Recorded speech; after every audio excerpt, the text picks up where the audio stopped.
Bonjour à tous et à toutes. Aujourd'hui, une nouvelle vidéo des jeux en boîte afin de voir les jeux présents dans les boîtes du mois de juin.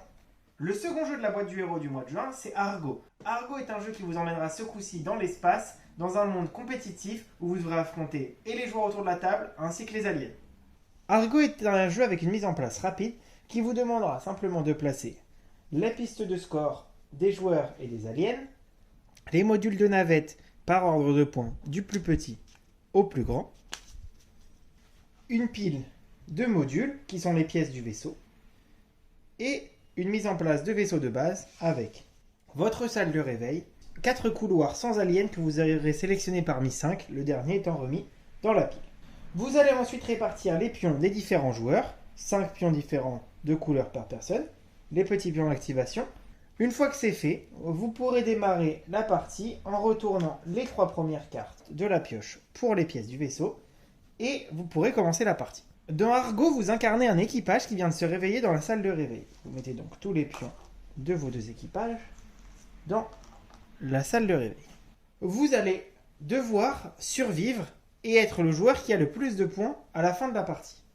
Pour cela, vous allez devoir fuir le vaisseau avec le plus de personnages possible et tuer le plus de personnages adverses possible avec les aliens. Les aliens que vous trouverez ici. Lorsque vous tuez des personnages avec les aliens, vous gagnez des points, mais les aliens gagnent aussi des points. Il se peut donc qu'à la fin d'une partie d'Argo, ce soit les aliens qui gagnent et aucun joueur, car ils auront été trop agressifs en utilisant beaucoup trop les aliens pour se battre, et auront donc favorisé les aliens qui gagneront la partie. C'est pour cela que vous avez deux pistes de score distinctes. Vous pouvez sélectionner la difficulté des aliens en prenant des jetons plus ou moins gros pour la piste des aliens, ce qui les fait commencer avec plus ou moins de points. Dans une partie de Argo, tous les tours se passent en 3 phases. Vous allez d'abord avoir en premier lieu la phase des aliens. Si vous avez des aliens sur le terrain, le joueur actif est obligé de les déplacer d'une case adjacente. Lorsqu'un alien rentre dans la même pièce qu'un personnage, tout seul, il le tue. Quand il rentre dans la même pièce que plusieurs personnages, il les tue suivant un ordre de priorité que je vais vous expliquer ultérieurement. Si, à l'exception, un alien rentre dans une pièce avec 2 soldats, l'alien meurt et les points reviennent au joueur actif. Lorsqu'il n'y a pas d'alien dans la station, vous pouvez simplement passer cette phase. C'est alors au tour des joueurs. Il y a donc la seconde phase qui est une phase de construction. Dans cette phase, le joueur va choisir parmi les 3 cartes présentes ici, celle qu'il décidera de construire à la suite des corridors qui sont déjà là. Si jamais le joueur décide de prendre une carte avec un symbole d'alien dessus, il devra obligatoirement, lorsqu'il pose la carte, poser un alien sur la carte. Le placement des cartes se fait ainsi. Vous êtes obligé d'avoir au moins une des portes reliée à une des portes ici présentes. Vous pouvez cependant condamner d'autres portes, par exemple en plaçant comme ceci. Vous voyez qu'ici, il n'y a pas de passage. Une fois que vous avez construit et donc placé l'alien dans le cas où il y en a un, le joueur passe à sa phase d'action d'activation. Il a la possibilité donc de jouer 2 choses. Il peut soit déplacer 2 pions différents d'une case, soit il a la possibilité de se déplacer une fois et d'activer une carte, soit il a la possibilité d'activer 2 pièces différentes. L'activation d'une pièce se fait avec ces petits jetons. Toutes les pièces en dehors des corridors et des téléporteurs peuvent être activées 2 fois. Par exemple, une pièce comme celle-ci va vous permettre d'être activée plusieurs fois. Pour cela, vous placerez un pion dessus lorsque vous l'aurez activé. Une activation, ça se passe comment? Il faut qu'un joueur ait un pion dessus. Il faut qu'un de ses astronautes se trouve sur place. Le joueur décide donc d'activer. Il va poser son petit jeton pour indiquer qu'il l'a déjà activé et fera alors l'action. Ici, par exemple, nous avons l'action de lancer une navette non vide. Chaque module peut être activé 2 fois dans la partie par des joueurs différents. Vous ne pouvez pas activer plusieurs fois la même pièce. Une fois qu'une pièce a été activée 2 fois, celle-ci n'est plus du tout utilisable.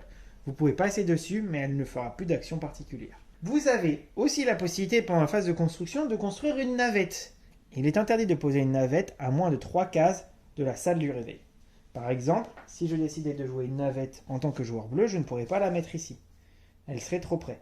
Si cependant j'avais fait le terrain comme ceci, je pourrais la mettre là. Ce qui me ferait 1, 2, 3 cases entre les deux, ce serait bon. Les navettes sont votre moyen de partir et votre moyen de compter les points. Les points se trouvent par siège. Plus vous allez loin dans les navettes, plus les sièges valent des points. En dehors des corridors, toutes les salles de la station ont un effet particulier. Je vous invite à regarder directement sur l'aide de jeu que vous avez dans la boîte pour voir les effets de chaque salle qui sont expliqués. Par exemple, quand vous allez rentrer dans le laser, vous pouvez tuer un alien qui est adjacent à un de vos astronautes. Et cette salle ne fonctionne pas sur le robot, car vous verrez qu'il y a un petit icône de robot sur la pièce. Dans votre équipage, vous trouverez le robot. Le robot est un personnage particulier, car il n'attire pas les aliens et ne peut pas les attaquer. Les aliens ne s'intéressent qu'à la chair fraîche, il peut donc être dans la même pièce qu'eux et ne peut pas mourir. Le second personnage est l'exploratrice. L'exploratrice est ce personnage qui court, qui a la capacité de se déplacer de 2 au lieu de 1 sur le terrain. Vous aurez ensuite la pilote. La pilote va vous permettre de récupérer une navette lorsque vous entrez dans celle-ci, d'avoir le choix entre attendre comme n'importe quelle autre personne, partir directement avec la navette et marquer le nombre de points que vous aurez par les sièges, ou déplacer la navette n'importe où, même plus proche que les 3 cases de la salle de réveil, et de terminer son tour. Le quatrième personnage que vous pourrez trouver dans votre équipage, c'est le soldat. Lorsque le soldat rentre dans la pièce d'un alien, il le tue. Lorsque le soldat est dans une pièce avec d'autres personnages et qu'un alien rentre, il est le dernier à pouvoir mourir. L'alien n'attaque le soldat que dans le cas où il n'a pas d'autre cible. S'il y a donc un soldat et un robot, c'est le soldat qui meurt, le robot ne pourra pas être attaqué du tout. Le dernier personnage d'un équipage, c'est le chef. Le chef n'a pas vraiment de capacité spéciale, à la seule condition que, comme il est le chef, tout ce qu'il fait vaut double. S'il rentre dans une station, s'il rentre dans une navette et arrive à s'enfuir, il rapporte le double de points de son siège. S'il participe à une action dans une pièce qui vous dit récupérer 2 points, vous en récupérerez 4. Toutes les actions qu'il fait sont doublées. Pas les actions de salle, uniquement les actions par rapport à des points. Nous allons maintenant voir un système assez important du jeu qui est la capacité des différentes salles. Une salle ne peut contenir qu'un alien et ne peut contenir qu'un nombre de personnages indiqués. Par exemple, les corridors, comme vous pouvez le voir ici, ne peuvent contenir qu'un seul personnage. Contrairement à cette pièce, ici, qui vous permet d'en avoir 2. Qu'est-ce que cela implique? Cela implique que quand vous avez un personnage dans un corridor et qu'un autre personnage rentre dedans, le premier est poussé. Il ne peut pas être poussé dans le vide, c'est impossible. Il est obligatoirement poussé vers une des pièces adjacentes qui est déjà ouverte. C'est le joueur actif, donc le joueur qui rentre dans la pièce, qui décide où est-ce que va être poussé le personnage. Ici, nous n'avons pas le choix, il ne peut pas traverser les murs. Il sera donc poussé ici. Si jamais j'avais un joueur, un bonhomme présent ici, et que je rentrais, il serait aussi poussé ici. Et il n'y a pas de limite dans la salle de réveil. Cela serait donc terminé. Vous ne pouvez pas jouer à un endroit où un joueur ne peut pas être poussé. Par exemple, si un joueur est rentré là et n'a rien construit d'autre, vous ne pouvez pas du tout venir.